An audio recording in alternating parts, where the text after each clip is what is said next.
Anyway, there's something good there. Is this your first gig? Is this your first gig? Did she really say that? What is happening? What just happened is called feedback. No idea survives the first contact with a real customer. What I just played was a clip from the 2002 movie Jerry Seinfeld, Comedian. The movie follows Seinfeld in the early days after he finished the TV show Seinfeld. That TV show ran from 1989 to 1998, 9 seasons. When the show finished in 1998, Seinfeld was a comedy rock star. But then he decided to start all over. He binned all his old materials and started with a blank slate. Seinfeld's goal was to create a new 1-hour show for the big stage. In the movie, you follow Seinfeld as he's creating new material during the day and then testing it at night in small comedy clubs in New York. Every single day, make, test, learn.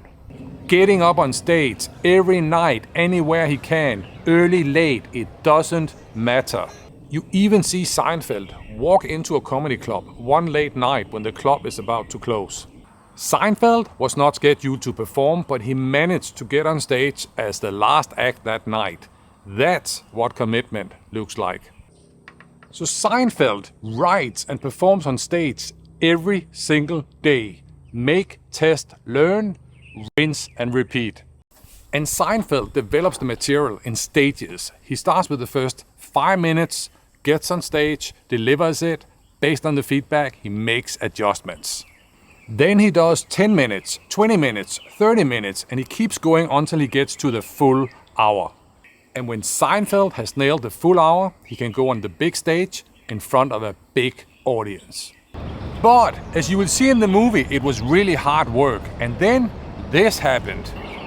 One night, Seinfeld is on stage sharing a joke. Then he suddenly stops and goes, "What was the point?" Seinfeld picks up his notes, looking for clues. It's getting embarrassing. And then he says, "I just can't remember." And a lady in the audience goes, "Is this your first gig?"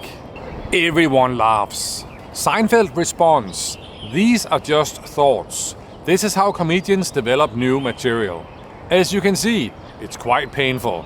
Joe Rogan said, "Stand-up comedy is like making a mountain, one layer of paint at a time." And remember, Seinfeld is doing this after 9 seasons of the Seinfeld TV show, a show that made him a comedy rock star. You're only funny until you are not. Seinfeld said, "You can't get bigger than me, and I'm still shit." Always shit.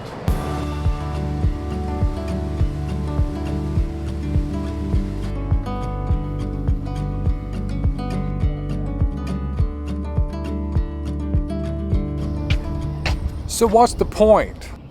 Nowadays, many companies and teams want to be more agile. What does that mean? They want to produce products just like Seinfeld did more than 20 years ago. How? Instead of trying to build the entire product at once, the product team will break it into smaller pieces. As the team develop these pieces, they will show them to internal and external customers to get feedback. So they will know if they are on the right track or they need to make changes, just like Seinfeld. Make, test, learn.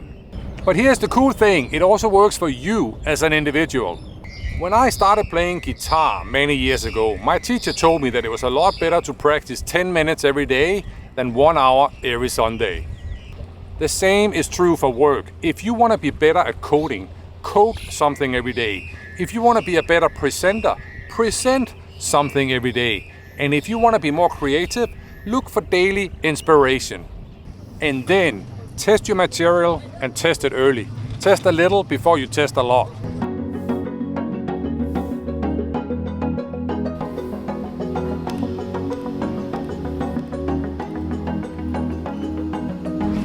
Seinfeld started with 5 minutes of material in front of a small audience. And when he crashed, it was painful, but it was not the end of the world. Seinfeld adjusted and did it again, every single day. Make, test, learn. Yes, I was deeply inspired by Seinfeld and the way he approaches his work. Make, test, learn, rinse and repeat. I do believe we can learn a lot from other people who do different things differently. Enough talking, let's start making. My name is Tomas Bay, and until next time, make things better and make better things. Boom!